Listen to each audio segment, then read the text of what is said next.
Hello and welcome to the Privett Podcast, where today I'm joined by Ryan Woodford. Ryan, how are you? What about yourself? Yeah, I'm good, thank you. So, of course, it's been announced in 3 weeks' time, football will be back underway. You must be excited to get back playing again. Buzzing. Obviously, when the lockdown was announced, we thought it was going to be around about that date. But to actually have it confirmed and know we're going to be back soon, it's great news for everyone, really. Almost feels like starting the season again, but yeah, can't wait to get back. Chomping at the bit, really. It must be quite odd as well as a player to try and keep fit when you can't do anything. You're not allowed to, supposed to be able to train. You know, you can't get in touch with anyone, can't actually go out and play football. Simple fact. Yeah, it's tough at times because a lot of the time you're running on your own. You know your own resources. To be fair, like living on the Isle of Wight as well doesn't help me because all the lads are over in Gosport or different places where they live. So to get yourself motivated to go out and run on your own is tough sometimes, but it's just part and parcel of it, and you've got to do it. It almost feels, I was saying to one of the lads the other day, it's almost like doing a pre-season in November. It just all feels strange, but I think that's just the way the year's gone. But I know all the lads have been doing bits and bobs, and I'm sure we'll all come back whenever training starts. Obviously, the game's on the 12th, but whenever training starts, we'll be round to go, I'm sure. And what is it like trying to do? I know you do some training sessions over Zoom. What is that like, and what do you exactly do in them? Well, to be fair, I'll try and vary it. Sometimes I'll go for a road run and just try and go for quite a long distance. Sometimes 5K, sometimes a little bit more. But I do also try and get myself just down to a local field and do a bit more game-related running, really, because running for a long distance is all right, but a game of football is not always like that. You're not always running, we're not training for a marathon. I try and go to a field at times and do a more football specific run, a few runs we do at training and stuff. So yeah, just try and mix it up. But like you say, all of it's a little bit more difficult because you're on your own, but you've got to try and just get on with that and try and do what you can, really. And it's also not the simple things when you come back. It's not all the same. In terms of, you have to travel up on your own. I know you went up one time with the Privett Park Podcast. How different is it, when you would normally, let's say like last season or other seasons, you go up on a coach, you be all the lads, you've got to be on your own. You go up there and then even in the change room, you can't all be together. You have to be separated out.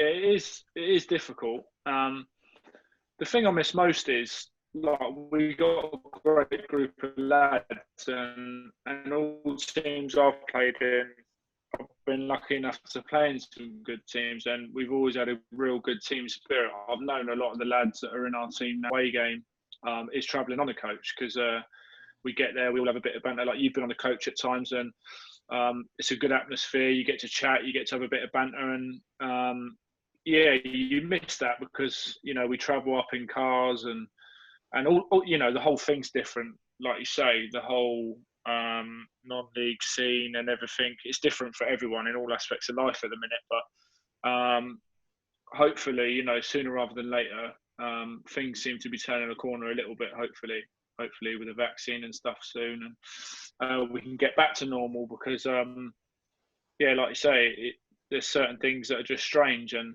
it'd be nice to be back doing things as normal. I don't know if it affects you, but do you think, having those changes that, you would be so used to normally, do you think it affects you as a player? Or do you think if it's the same for everyone, it doesn't matter? Yeah, to be fair, you kind of, it's like anything really. When we first started all this, the whole pandemic, everything was, it was alien to everyone, but not that we like it, but I think you kind of accustomized to it in the end. You kind of get used to, and that's similar with football. In terms of our games, it didn't change a great deal. Fans in, which made a massive difference to us at our level, especially not just for the club but for the players. Like, to have an atmosphere to play in is always great. And I was thinking to myself, if we hadn't have stopped, if we'd have stopped, which was the right thing in the end, because if we'd have carried on playing, we weren't allowed fans in. It just wouldn't have been the same. So, as much as stopping for a month is frustrating, as long as we can get everything in place and do things right, it'd be great to go again with fans in. You mentioned about the fans thing as well. Of course, one of probably the big positives this season so far has been the attendances. The last season, there weren't as many people. There's been a massive this season. Yeah, definitely. And I think there's a few factors in that. I think it's well known, what the club's done through the pandemic for the community. The work that's gone on has been unbelievable, and it don't go unnoticed by anyone. You got that factor, and the fact that the clubs, it is on the up. We're on and off the pitch. We're trying to do things the right way. It's just a really enjoyable, good place to be at the moment. But also, I think obviously, the things like Portsmouth can't have fans at the moment. Start of the season, couldn't have fans in. A lot of the local teams couldn't have fans in. And I think, it's a nice place to come and watch your football. We try and play football the right way on the field, but the way things were run off the field were also really good in the games we played. So, yeah, that was good, the attendances, and hopefully, should we come back 12th of December, hopefully long may that continue. And we played about 10, 11 matches so far this season. How have you felt the season's gone for you personally? What have been some maybe the highs and maybe a couple of the lows? Personally, I think you always judge on how the team's doing, really. I don't, you could be playing as good or as bad as you want to, really. At the end of the day, what matters is how your team's doing and how you're doing, how you're playing in the games. And obviously, we've been a little bit frustrated with a few games. We didn't perform the way we want to in a couple, but I would say the majority of the season, we've played some good stuff. Maybe I would say a lot of the games just haven't got the rub of the green. That sounds cliche, but sometimes, you need that little bit of luck. And when you're on a run of winning games or losing games, it seems to swing one way or the other. But also, not excuses again, but we've had injuries and we've had things to contend with and haven't always had a settled side. So that's always difficult. But generally, I think we played some good football. We know the way we want to play. We work on that a lot in training. It's nice to have that, that continuous reps in training and know the way we want to play, and we've got a real idea of what we're doing. So yeah, personally, I've enjoyed since the start of the season what we're doing and the way the team's playing. And like you said, 9-10 games. It's this time around Christmas now, you'd probably be a quarter, nearly halfway through the season, but we've only played 10 games. There's an awful lot of football to play, and there's a lot of points to be won. So yeah, it's going to be raring to go against Truro and try and get 3 points straight away because, like I said before, just a minute ago, there's so many points still to play for. So I'm sure the boys would be chomping at the bit and looking forward to the game. Of course, you said about the older, maybe more experienced players being out injured and a couple of youngsters, particularly the Portsmouth boys. How have you felt around playing with them? I know, Harry Kavanagh, you play alongside, particularly in the back four. How have you felt they've done? Yeah, I think they've done really well. They're a credit, really. They're great lads off the pitch. They've come in and they brought into what we're doing, which sometimes, I understand when you come from a pro club, you play a few levels down. It's sometimes, I wouldn't say sometimes lads are there for the wrong reason, but, the lads have come in and just completely bought into what we're doing. They really want to win for the team and everything else. So they've come not just for their experience and get first team football, but they generally want Gosport to do well as well. So credit to them. They're all great lads. The lads that have come in from Portsmouth. Harry's great lad to play with. I think he's got a good future. He's obviously good going forward. I think he's quite nice to watch. Easy on the eye. So yeah, I think he's done great since he's come in and served the other lads. So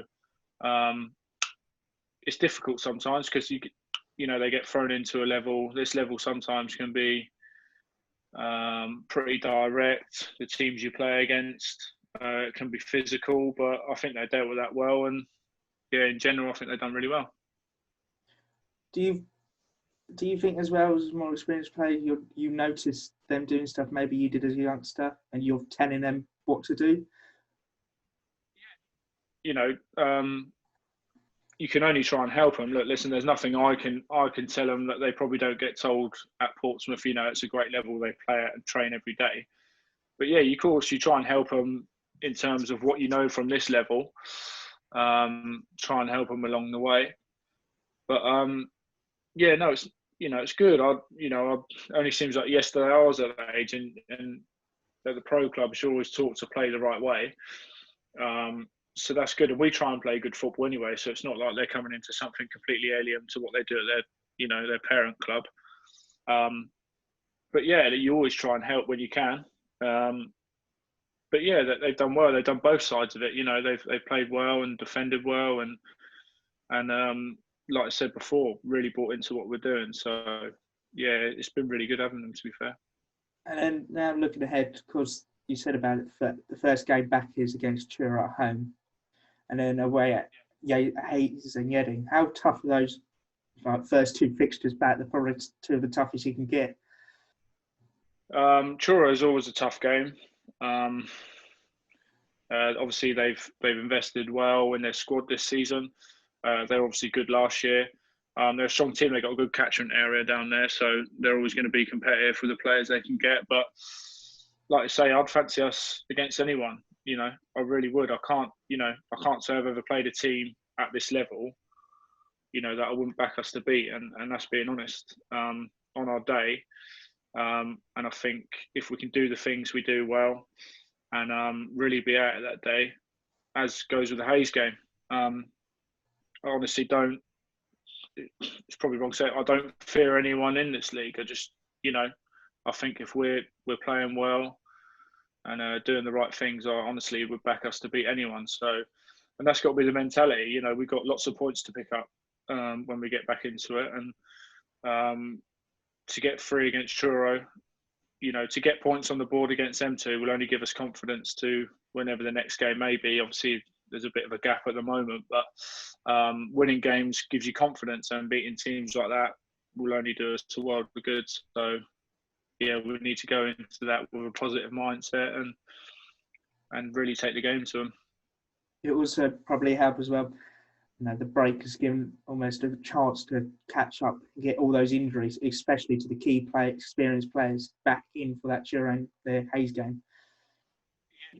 Obviously, everyone's frustrated with the break, but we had a lot of games in a small space of time, and obviously we did pick up a lot of injuries in that time. It will be a month that it will give them to have whatever treatment they need and get themselves right in terms of fitness and everything. And I think also now, like we've all been off for a month now, so sometimes when you come back from a big injury, it takes you 2-3 weeks to kind of get yourself going again and get yourself match fit. But we're all coming back on a level playing field, so we'll do our work. You can do as much work as you want outside of football and in training, but it's the oldest saying, like, nothing beats match fitness. So we'll all be coming back on the same page, and hopefully we can get some more players back and get a full strength squad. And give the manager a few headaches, but yeah, it'll only be good. So hopefully there'll be some faces back in training when we go back, and that'll only be good for us. I wanted to get your thought on this, but of course we've had a lot of injuries, during the first start of the season. Imagine a lot of teams have had. Do you mean the league is maybe trying to, in the bid to get the season done, essentially, maybe before another wave comes? Do you mean they're maybe rushing too many games, and there's a risk of lots of players getting injuries, lots of muscle injuries, because they're playing normally Saturday, Tuesday or Wednesday or whatever, and then Saturday again, especially now that there's been 4 weeks off and you've got 4 extra games now to catch up on? Yeah, exactly that. I think it was all, it's difficult really. It's hard because it wasn't ideal and it was difficult, but at the same time, yeah, the fixture list wasn't good, but at the same time, you can kind of understand why the league have done it, because now you look at it and you think, well, at least we got that amount of games in while we could. And I think they probably had that in the back of their mind. Nobody knew what was going on with the pandemic. And I think they probably thought, worst case scenario, we'll try and get as many games in as we can before it gets stopped like it has done now, which is difficult. You've got to try and manage it as best you can when you play Saturday, Tuesday. And it's not only that, at our level, lads are going to work, they're doing different things in the week, and it's not like you play on a Tuesday and then you can put your feet up on the Wednesday and get some treatment, have a cool down. Lads are going to work, and that's always going to be difficult and a tough ask at our level. But to be fair, most seasons when you start up until Christmas, you have quite a few midweek games anyway. So I don't think there's much more they could have done really, to be honest. But it's trying to make the best of a difficult situation, really. Do you look at that as a player? I know, talk about injuries, but as a player, do you just look at that as lots of games, you keep that, doesn't matter, if you're in the winning mentality, it doesn't matter how they come and when they come? Yeah, definitely. I think it works both ways. I always say, if you're unfortunate enough to lose a game on the weekend or something, the nicest thing is like you dwell on it all weekend and you just want the next game to come. And when you have to wait Saturday to Saturday, it's difficult. It eats away at all your week. But when you have a game Tuesday, should you lose or should you win, you're either on the up because you've won a game on a Saturday, or if you've lost, you're keen to put that right on the Tuesday. So, I quite like the Saturday, Tuesday games, although some can be difficult on your body and some are tough ask. But it's the same for everyone, to be honest. We've been unlucky with injuries, but it's no different for any other team. We've just been unfortunate, the ones we picked up. But yeah, fingers crossed. When we're back, we'll have some players back and we can stay injury-free and go on a real good run of games. And you talk about the injuries as well. You've had a number of different defensive partners with you. I think Zuba, Matt Casey, Jordan Rose. Last year, you mainly were with Sam Roberts. What's the difference between last season and now season? Is it a bit of a challenge when you keep having different partners, or are you just able to get on with it? I think in any position on the pitch, anyone will tell you, you build up a partnership with someone. You want partnerships all over the pitch, whether that be centre backs or still when you play with somebody every week, because it kind of goes without saying. You kind of pick up on each other's game. With Rosie, I've played with him for a number of years anyway, so that's kind of no different. We're at a new team, but I've played with Rosie for years, so I'm more than comfortable playing with him. With Matt Casey, obviously. Stefan Zuba, I was in for a few games, and but yeah, I think you're right. You kind of just you kind of get on with it. I tend to try and focus as much as I can on my own game and make sure I'm trying to do things right. But like you say, it's that way in non-league sometimes. There's a lot of chop and changing in squads at times because of for different reasons, whether it be injuries or. But that's the way non-league is really. But yeah, it's always ideal to have the same partner. It always helps, but like you say, you just get on with things. And I think we've got, a good choice of centre backs this year. So, I think one being out and one coming in doesn't really weaken us too much. So, if that more than capable of playing every week at this level. So, yeah, I don't see it as being an issue.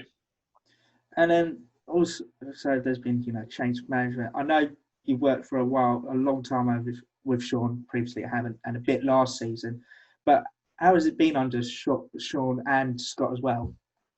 For me, it's been really, really good. When I first signed for Havant, when I was really young, the gaffer now, Sean Gale, was actually the manager at Havant, and he gave me a chance to play when I was 17 for Havant and Waterlooville. He had a lot of trust in me, and that's something I'll never forget, really.